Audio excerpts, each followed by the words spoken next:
আর আমার উম্মতের মধ্যে আল্লাহর দিন বাস্তবায়নে সবচাইতে কঠোর হচ্ছে ওমর। মুনাফিকরা ওনাকে জমের মতো ভয় পেত, ইভেন শয়তান ভয় পেত।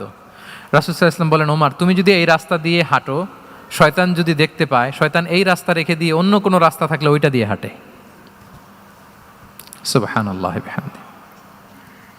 আমাদের অনেক সময় এমন হয় না যে আমাদের বাচ্চারা, ছেলেমেয়েরা খেতে চায় না, আমাদের নাতি নাতনিরা খেতে চায় না, মায়েরা খাবার নিয়ে পেছনে পেছনে ঘুরে, আর তখন ভয় দেখায়, এই রাত্রিবেলা তাড়াতাড়ি খাও, ওই যে বাঘ আসবে, বাঘ, বিড়াল আসবে, বিড়াল, তাড়াতাড়ি না খেলে কিন্তু ভূত আসবে, ভূত। এরকম বলেন আপনারা?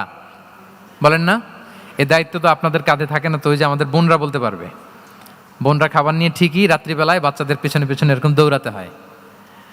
তো কি বলতে হয় যে এই ভূত আসলো, ভূত, ওই যে বিড়াল আসলো, বিড়াল, কুকুর আসলো, এইগুলো বললে বাচ্চারা আবার ভয় পায়, তাড়াতাড়ি করে খায়। তো মদিনাতেও মদিনার বাচ্চারা খেতে চাইতো না। তো খেতে না চাইলে মায়েরা ভূত আসতেছে, ভাল্লুক আসতেছে, এগুলো না বলে বলতো, হা হুয়া ইয়াতি উমর, ইয়াতি উমর, তাড়াতাড়ি খাও, তাড়াতাড়ি খাও, ওই যে ওমর আসতেছে, ওমর। সুবহানাল্লাহি বিহামদিহি। ওয়া আশাদ্দুহুম ফি আমরিল্লাহি উমর। আল্লাহর দিন বাস্তবায়নে সবচেয়ে কঠোর ছিলেন ওমর রাদিয়াল্লাহু তাআলা আনহু।